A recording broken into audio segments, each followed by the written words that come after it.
Assalamualaikum warahmatullahi wabarakatuh. Oke, jadi kali ini aku tuh bakalan bikin videonya itu kayak semacam podcast, jadi nggak bakalan ada stop shot video apapun. Jadi ini full bakalan aku isinya cerita-cerita doang.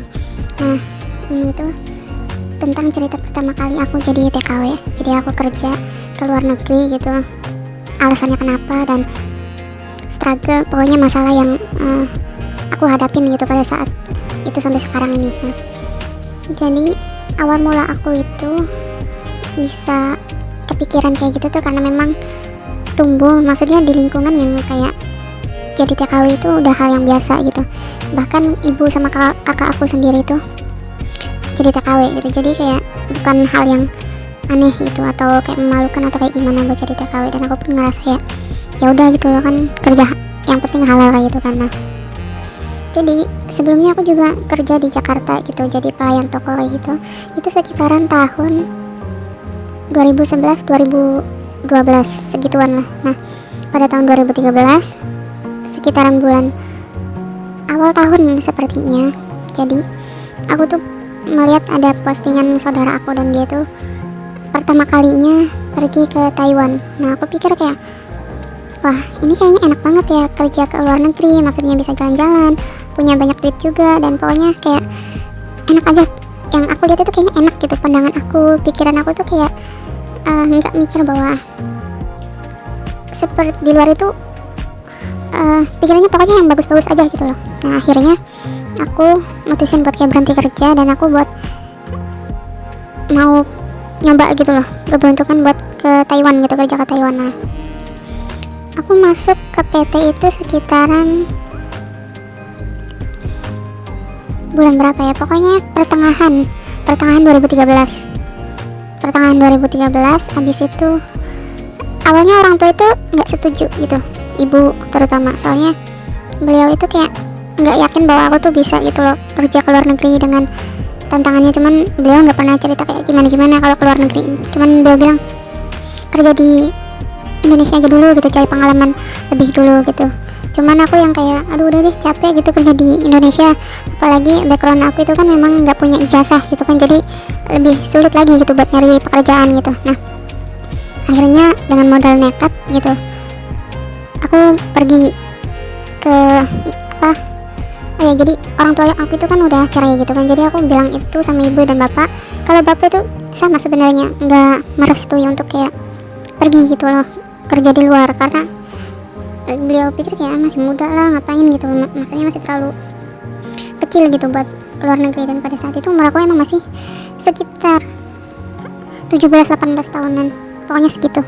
Dan itu kan emang peraturan dari negara Indonesia pun umur segitu tuh masih belum boleh gitu loh, harus di atas 21 tahun. Dan akhirnya kayak aku maksa, aku pengen kerja keluar kayak gitu. Nah, akhirnya dibawalah ke rumah salah satu sponsor dengan kenalan kayak dari saudara juga gitu. Nah, di situ orangnya bilang bahwa kayak ya emang agak susah sih karena memang aku tuh usianya masih di bawah 20 tahun, jadi mesti bikin surat kayak apa ya, bikin surat palsu kayak gitu lah untuk bisa masuk ke negara tersebut gitu. Kalau PT sih udah jadi rahasia umum lah. Kalau di PT itu banyak anak-anak yang maksudnya kayak lulus SMA, SMK yang masih di bawah 20 tahun itu yang masukin identitasnya jadi lebih tuain supaya bisa masuk ke negara tujuannya kayak gitu. Nah, udah semuanya, pokoknya surat udah diurusin sama sponsor dan akhirnya aku berangkat ke PT kayak gitu, menjalani pendidikan. Nah, pada saat itu pendidikan salahnya itu adalah orang PT melakukan pendidikan terlalu cepat gitu sama aku. Jadi aku 1 bulan di PT aku udah diterbangin ke Taiwan, yang gimana bahwa kayak di Taiwan itu kan bahasanya jauh berbeda ya dengan kita. Di sana itu kan Mandarin gitu, dan memang diajarin di PT-nya itu bahasa Mandarin. Jadi aku sebenarnya tahu sedikit-sedikit kalau dasarnya itu tahu. Nah, yang bikin kaget adalah ketika di sana gitu ternyata yang dijaga itu pakai bahasa Hokkien atau bahasa aslinya Taiwan. Jadi kan harus belajar lagi gitu, jadi agak susah lagi, mulai dari awal lagi belajar bahasanya. cuman masalahnya bukan di situ gitu loh. Jadi pada saat terbang itu kayak aku berpikir bahwa oh ya udah ya, udah terbang udah tenang nih, udah bakalan bisa ngasilin duit. Ternyata struggle-nya itu justru dimulai dari situ gitu. Jadi pas waktu terbang kan aku nggak ada maksudnya nanya-nanya sama orang dulu gitu loh, Taiwan itu seperti apa, terus seperti apanya itu kayak aku tuh nggak nanya-nanya sama orang dulu gitu. Intinya kayak ya udah masuk aja gitu. Nah pas terbang enak gitu, maksudnya keluar dari pesawat itu kita diarahin, habis itu kita dijemput sama penjemput bandaranya, maksudnya nggak mungkin sampai hilang lah kayak gitu. Kita tuh di bandara itu udah langsung diarahin dan bakalan dianterin ke agensi masing-masing kayak gitu. Habis itu yang masalahnya adalah ketika pas sudah di agensi. Jadi pada saat itu aku tuh pertama kali datang kan aku bawa handphone ya. Memang di PT-nya itu tidak dikasih aturan bahwa kalau terbang nggak boleh bawa handphone. Jadi aku bawa handphone dan kata orang, maksudnya ada gitu loh, ada TKW lain yang lagi nunggu majikan buat dia itu ada yang buat nunggu diambil, ada yang memang lagi nyari majikan baru, jadi di agensi itu gitu. Nah kata orang yang di situ kayak, kamu bawa handphone? Iya mbak. Terus dia bilang kayak, ada kartunya? Ada mbak. Terus dia bilang bahwa oh ya udah kamu kartunya dicopot aja terus kamu simpen gitu. Terus aku kayak ke kamar mandi dan nurut aja gitu loh sama yang udah maksudnya udah lama di situ gitu loh, udah lama di Taiwan gitu. Nah udah dicopot kayak gitu, ternyata handphone itu bakalan disita sama agensi. Jadi kita itu nggak boleh pegang handphone pada saat itu. Nah sama agensi ini kan diambil. Terus pada saat itu aku tuh nggak tahu bahwa yang dimaksud sama mbak-mbak yang ada di situ itu bahwa kartu itu kartu Taiwan, bukan kartu Indonesia. Jadi sebenarnya aku kan penerbangan itu dari Surabaya, jadi aku tuh nggak dapat free kartu kayak gitu loh.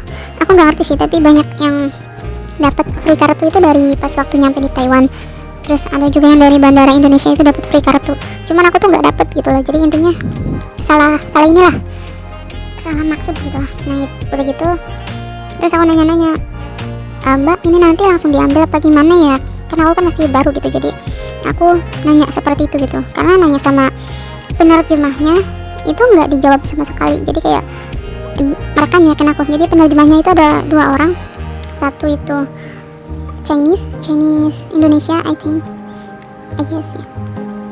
Tapi dia itu sudah menikah sama orang Taiwan, jadi dia punya keluarga di situ. Dan satunya lagi tuh orang Lampung, dia kerja di situ gitu.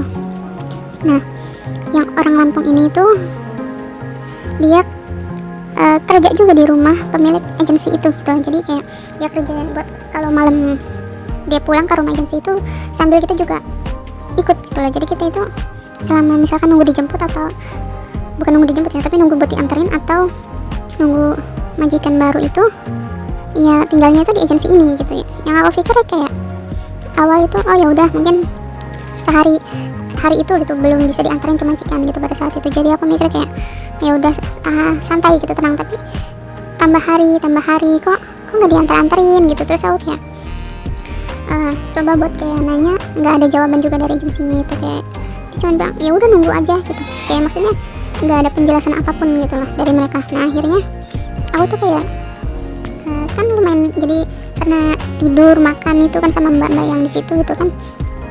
Terus mereka tuh kayak cerita bahwa kayak kalau kamu belum diambil ya, maksudnya belum diantar gitu ya. Terus aku juga mikir kayak gitu. Terus dia bilang tuh kayak biasanya kalau kamu lama diantarin kayaknya ada masalah deh sama orang yang kamu mau jaga gitu. Terus aku bilang kan kayak masalah apa mbak? Terus dia bilang kayak kayaknya masalah mungkin yang kamu jaga itu udah meninggal gitu, jadi kamu harus nunggu buat dapat majikan baru. Terus aku bilang kayak masa sih? Terus kayak nunggu sampai akhirnya 2 bulan di situ di agensi. Nah yang bikin aku kaget juga bahwa ternyata nunggu atau selama aku nyari majikan baru itu, aku pikirannya itu bahwa ya namanya, jadi selama setiap hari gitu ya, kecuali hari Minggu kalau nggak salah, itu kita itu kerja gitu di rumah majikan, di rumah agensi itu, pemilik agensi itu. Jadi kan kalau misalkan pagi gitu jam 7 itu kita harus udah siap semua. Jadi kita itu disuruh bangun jam 5 buat beresin rumahnya dia. Jadi rumahnya dia itu kecil tapi manjang gitu, manjang dan tinggi gitu. Jadi ada 4 lantai rumahnya. Jadi lantai pertama itu terdiri dari, aku ingat banget rumahnya itu jadi kayak komplek, tapi kompleknya sepi banget, dan pintunya itu rolling door dan ada kacanya gitu. Jadi pas rolling doornya itu pagi itu dibuka gitu ya kan, full depan itu kaca. Jadi samping-samping itu kayak pertokoan, tapi itu rumah gitu loh, komplek gitu, saling berdempetan seperti itu.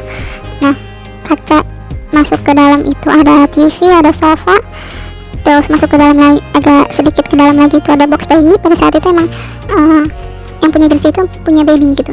Habis itu samping box bayinya itu ada ada meja makan, dan di sampingnya meja makan itu ada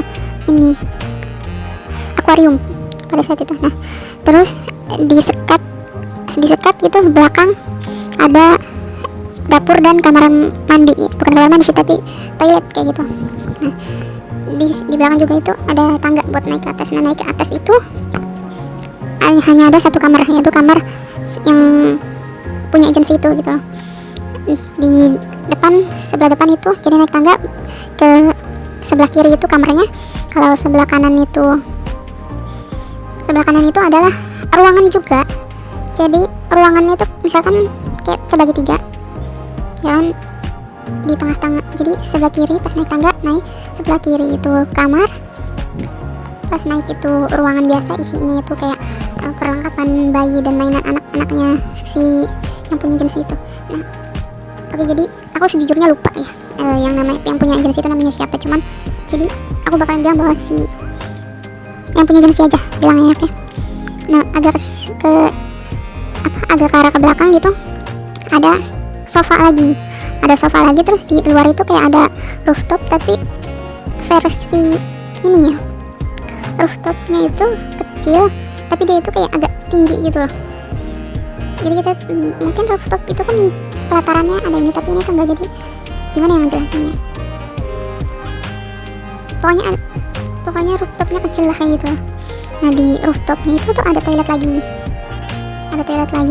Nah, habis itu kita naik ke lantai 3. Di lantai 3 itu ada 2 kamar. Sebelah kiri itu kamarnya kakek nenek, yaitu orang tua dari pihak perempuan. Nah, yang sebelah kanan itu kamarnya anak nomor 1 dan nomor 2 nya dari yang punya agensi itu. Nah, yang penerjemah yang dari Lampung ini, dia juga tidurnya di situ gitu. Nah, terus keluar gitu dari kamar situ itu adalah tempat cucian. Jadi kalau misalkan kita mau ke tempat cucian ya harus ngelewatin kamar dari kamar anak pertama dan anak kedua. Nah, udah naik lagi ke lantai 4 itu ada 2 kamar juga, kamar depan dan kamar belakang. Jadi kamar depan itu kayak gudang gitu, pokoknya lantai di atas itu kayak gudang. Nah, kalau yang di kamar depan itu nggak ada toilet, tapi kalau di kamar belakang itu ada toilet. Nah, ini tuh biasanya kalau yang kamar depan itu dikhususin gitu. Jadi kalau misalkan ada kayak anaknya tuh misalkan yang ada masalah gitu, pasti pisahin tidurnya. Jadi kita yang nggak ada masalah itu mesti tidurnya itu di depan, tapi kalau yang ada masalah itu tidurnya yang di kamar belakang gitu. Nah, tapi kalau misalkan anaknya udah dipulangin gitu, kita bakalan pindah lagi ke kamar belakang gitu. Nah, awal-awal aku kayak kok mesti ngerjain, maksudnya mesti beres-beres di rumah agensi ini, kok kayak gitu. Terus kayak pikiran kayak gitu tuh kayak aneh gitu menurut aku. Nah, yang lebih anehnya lagi adalah kita udah beresin rumah itu gitu loh, tapi kita mesti bayar mereka per harinya buat kayak kompensasi bahwa kita tuh tinggal di rumah mereka gitu. Yang padahal kita dikasih makan pun, ini aku gak ngada-ngada ya, tapi emang pada saat itu tuh kalau misalkan makan aja gitu kan, jadi nunggu mereka selesai makan baru kita boleh makan gitu. Jadi ya kalau misalkan mereka belum lapar atau belum mau makan, ya kita mesti nunggu sampai kadang kelaparan kayak gitu. Nah, kan kalau misalkan ya intinya jam 5 pagi itu kita mesti ngeberesin gitu dari lantai atas turun ke bawah. Nah, kita tuh jam 7 pokoknya udah harus beres. Nanti kita bakalan dijemput naik mobil buat diantarin ke kantor. Itu kita disuruh buat ngeberesin lantai 2 dan lantai 3 nya, pokoknya dicuci, disapu, dipel kayak gitu.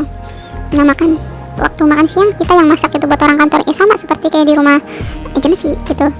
kita nggak bisa makan atau nggak boleh makan duluan atau dipisah gitu makanannya, enggak. Jadi nungguin orang kantor makan, selesai mereka makan baru kita makan kayak gitu. Nah, yang bikin kaget tuh seperti itu gitu. Oh, kok kayak gini ya, ternyata gitu loh realita kerja di Taiwan itu seperti itu gitu. Pada saat itu kalau nggak salah aku dikasih tahu itu per harinya tinggal di emergency itu kita disuruh bayar 200 NT kalau nggak salah. Kalau misalkan dikursin ya 80.000 ya, aku lupa sih. Pokoknya satu NT nya itu sekitaran pada saat itu 300 perak. Satu NT nya itu 300 perak. Jadi aku juga udah lupa banget sih, jadinya kan 2013. Nah, dari situ berjalan sampai kayak ada salah satu anak di situ yang kayak dia tuh pengen banget pindah agensi, karena dia tuh vokal banget buat bilang kayak agensi kalian itu kayak agensi nggak benar gitu, karena memperlakukan kita tuh kayak bukan manusia gitu. Nah, jadi dia itu kayak ribut-ribut, dia minta pindah agensi kayak gitu. Terus saya kayak aduh gimana ya, kalau dia pergi aku di sini sendirian gitu, dan ritmenya tetap sama gitu lah, bahwa ya kita tuh mesti ngeberesin rumahnya dia dan beresin kantornya dia juga gitu. Nah, sampai di titik aku kayak kan selama nunggu 2 bulan itu ada pernah aku tuh sendirian di situ gitu, jadi nggak ada temen di situ tuh. Jujur aja kayak mental aku tuh sempet kayak down, karena sebab ya gimana ya, pertama kali pergi ngerantau terus kayak diperlakukan seperti itu. Terus mau nelpon ke rumah itu nggak boleh karena nggak diizinin. Maksudnya kayak kan kita itu kalau mau nelpon ke rumah gitu mesti pakai kartu gitu loh. Orang agensinya itu nggak mau bayar buat roaming ya, mungkin kayak gitu. Jadi ya udah, aku kayak nahan-nahan nanti.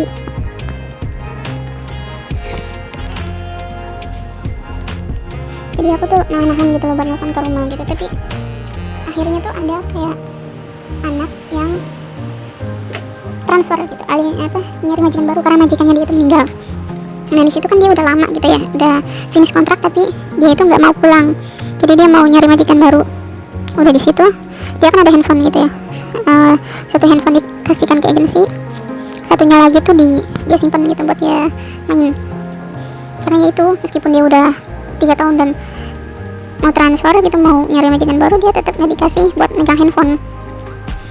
Nah di situ tuh kayak aku kayak, mbak boleh ini nggak, boleh nelfon ke rumah nggak, aku bilang kayak gitu kan, boleh pinjam. Terus dia bilang oh iya ya udah kalau mau pinjam. Terus di situ tuh kayak wah, kalau ingat itu sih sedih sih, aku nangis itu loh. Sama pada saat itu aku nelfon ibuku, aku nangis bahwa kayak kok kayak gini ya, maksudnya nyari rezeki jauh-jauh kok kayak gini gitu lah endingnya. Terus aku kayak ayo, ibuku bilang kayak ya sabar aja, namanya juga orang nyari duit kayak gini, kayak gitu nasihatnya. Terus aku kayak oke, bertahan sampai akhirnya 2 bulan itu aku dapat majikan baru. Tapi majikan ini tuh aku nggak diinterview, jadi nggak boleh milih majikan misalnya gitu, nggak boleh milih orang yang kita jaga. Nah udah dari situ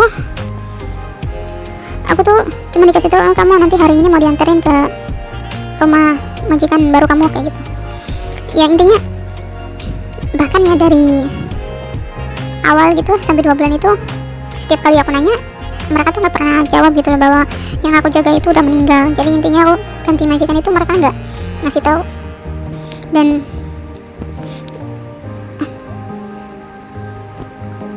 aku pun gak dikasih tahu gitu di mana tempat majikan aku yang baru ini gitu, nggak dikasih tahu kotanya apa, tempatnya di mana kayak gitu.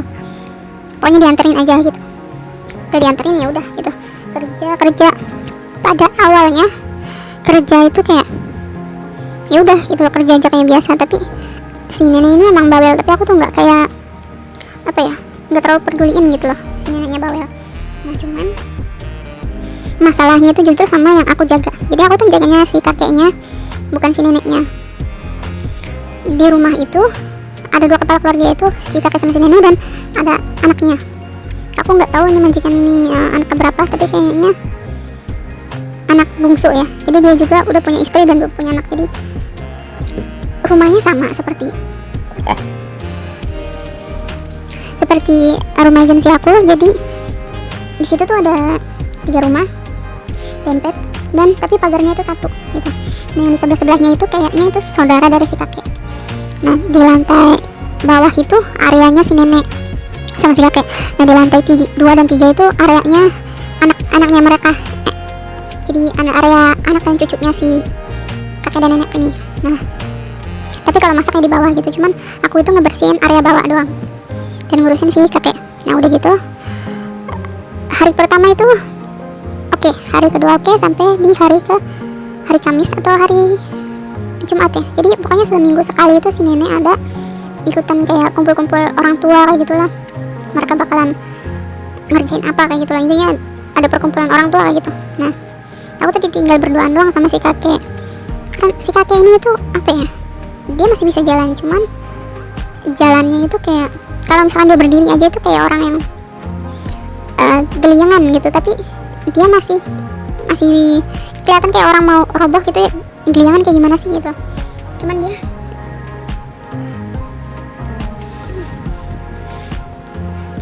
masih bisa jalan lah, intinya kayak gitu, pelan-pelan dia bisa jalan cepet kayak gitu. Sekalinya jalan cepet tuh kayak orang lari kayak gitu. Nah dia itu pengen ke toilet, cuman aku bilang sama dia, jadi aku ceritain dulu ya denah rumahnya. Jadi pas waktu masuk ke rumah itu udah ini apa sih, ruang tamu, habis itu ada kamar dan lorong gitu. Jadi lorong situ ada kamar, habis itu di belakang kamarnya itu ada tangga, di bawah tangganya itu ada toilet, dan di situ ada dapur gitu. Kulkasnya ada 2, jadi yang sebelah kiri dari depan itu kulkasnya si nenek, dan yang di sebelah kanan pojok itu punyanya si anaknya gitu, keluarga anaknya. Jadi dipisah kayak gitulah.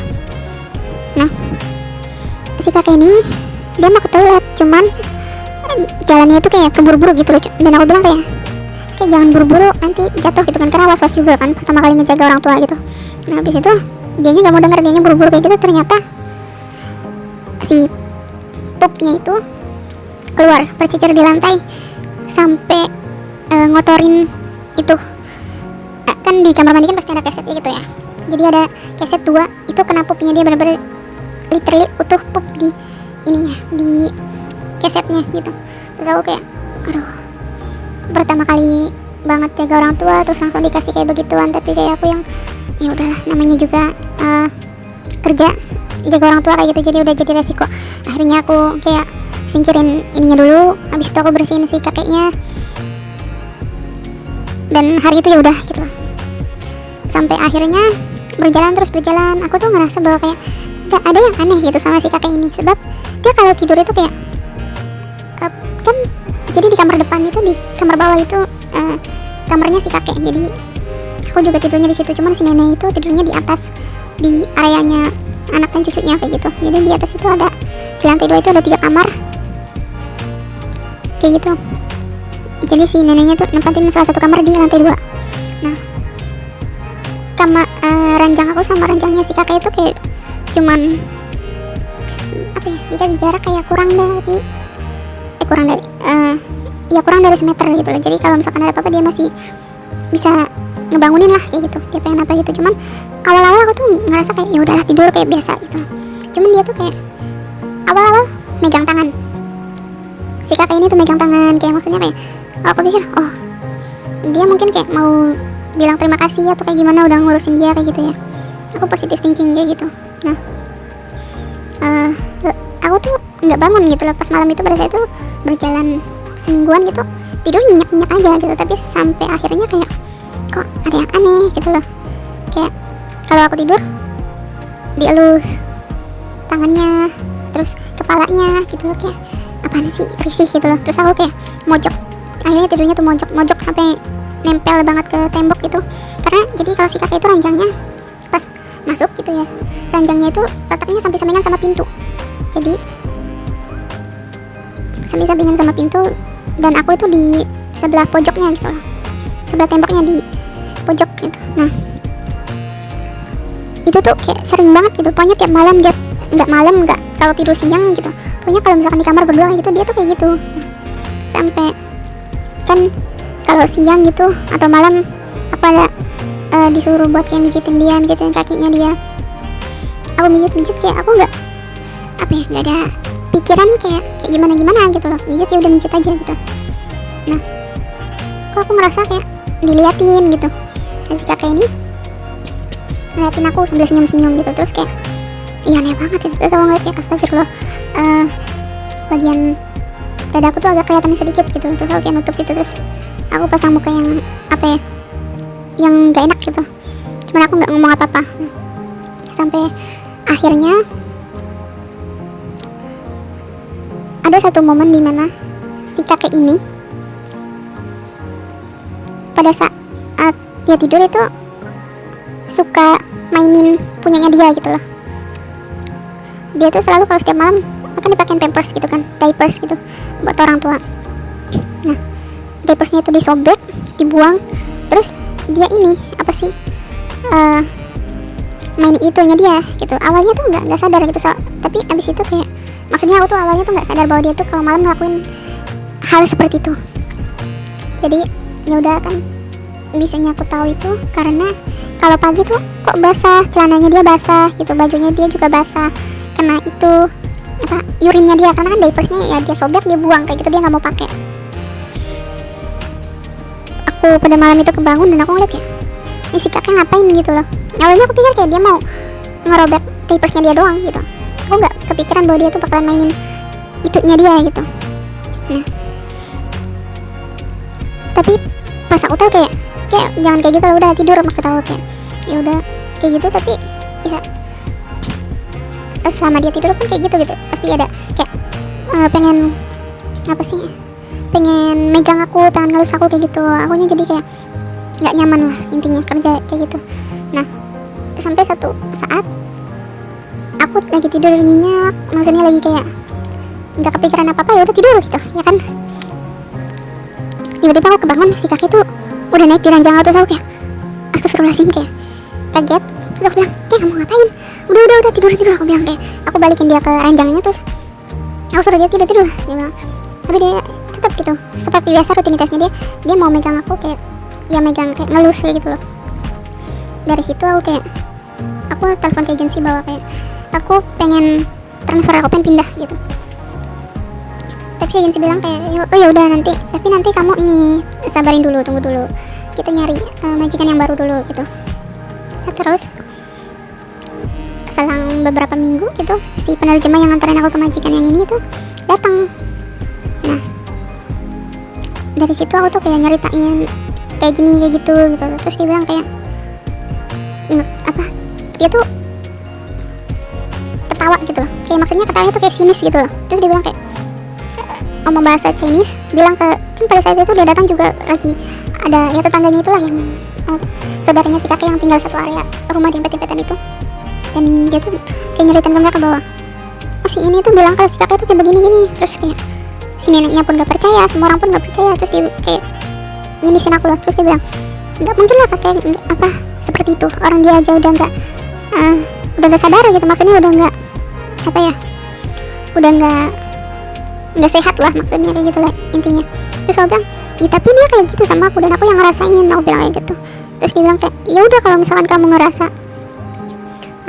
dia kayak gitu ya kamu yang nolak lah, kan kamu yang masih muda, kamu yang lebih punya kekuatan gitu, maksudnya dibandingkan ini si kakek nggak bisa apa-apa loh gitu. Kalau misalkan dia kenapa-napa ya ngapa-ngapain kamu gitu, maksudnya ya kamu lawan lah gitu, toh kamu punya kekuatan lebih gitu, kamu masih muda gitu. Terus aku kayak udahlah, intinya aku bilang sama dia pokoknya aku pengen transfer aja, pengen pindah gitu.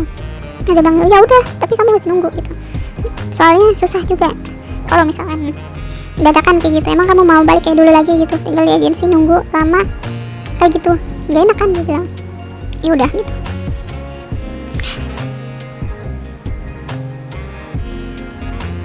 After itu, setelah itu gitu, sama si kakek tuh seperti itu gitu. Dia tuh kayak kalau di depan si nenek dan di depan saudara-saudaranya tuh kayak orang yang apa ya, kayak orang yang udah hilang gitu loh. Maksudnya pikirannya kayak orang yang kosong, diam, kosong kayak gitu, kayak orang yang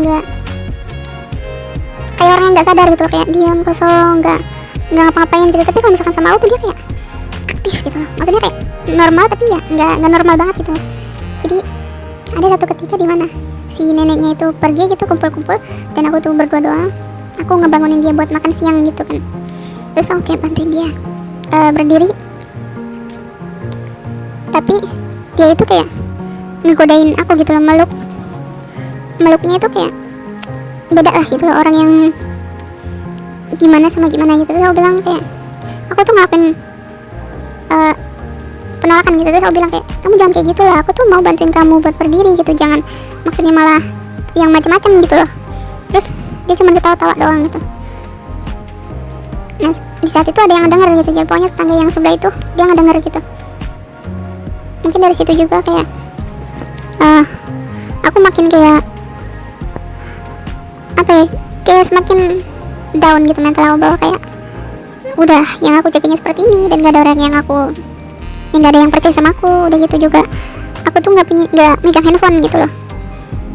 Kalau mau nelfonnya mesti jadi setiap seminggu 3 kali atau 2 kali gitu si kakak itu kan ke terapi gitu. Nah di terapi itu ya ketemu gitu orang Indo juga, cuman ya ketemunya pas waktu itu doang. Di lingkungan aku tuh nggak pernah ketemu kayak orang Indo gitu. Jadi aku tuh benar-benar kayak sendirian di negara orang, nggak bisa berkomunikasi sama dunia luar gitu. Terus yang aku jaga pun seperti itu gitu. Jadi kan ada beban mental tersendiri gitu kan.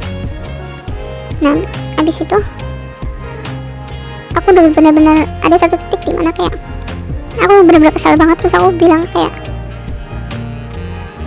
ada sesuatu yang aku bilang gitu sama si kakek, karena memang ini tuh salahnya dari si anaknya si kakek gitu ya, menantunya. Karena yang ngurusin aku itu si menantunya gitu. Jadi kayak si soal gaji gitu menantunya yang ngurusin gitu. Nah aku tuh merasa bahwa kayak, kok 4 bulan aku kerja aku nggak pernah tanda tangan surat gaji ya.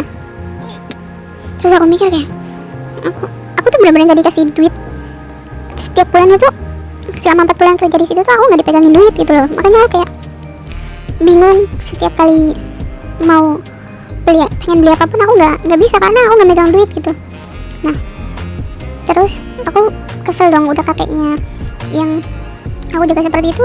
Pada saat itu si kakek lagi bikin ulah juga. Terus aku bilang sama si kakek bahwa kayak, aku tuh kesel juga loh, kok aku kerja di sini nggak pernah maksudnya tanda tangan gaji. Aku bilang kayak gitu. Terus si kakek itu kayak marah gitu. Dia kayak marah juga sama aku. Terus dia bilang ke neneknya tentang aku bilang kayak gitu. Nah terus si ininya juga bilang ke aku, nanyain gitu, emang kamu nggak ingin gaji? Aku bilang ya aku nggak tahu, soalnya aku tuh nggak ditunjukin gaji aku, maksudnya tanda tangan gaji itu nggak ada gitu.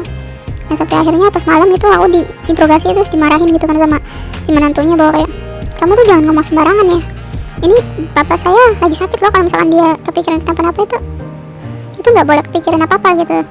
Terus aku bilang, kayak kamu yang salah dong, harusnya setiap bulan kamu tunjukin gitu loh surat gaji, dan kamu minta tanda tangan aku dong buat kalau misalkan nunjukin bahwa aku ngebayar kamu loh, aku ini ngasih uangnya loh. Nah dia itu jadi di agensi ini tuh kayak nggak boleh megang duit, dan semua duitnya itu ditaruh di tabungan gitu. Cuman si menantunya ini tuh nggak pernah nunjukin buku tabungannya gitu loh. Minta tanda tangan buat kayak setiap bulan gaji tuh memang peraturannya tuh harus tanda tangan gitu. Nah itu nggak ditunjukin gitu. Jadi aku nggak tahu, misalkan setiap kali aku gajian itu aku nggak tahu kalau uangnya itu ditransfer ke rekening.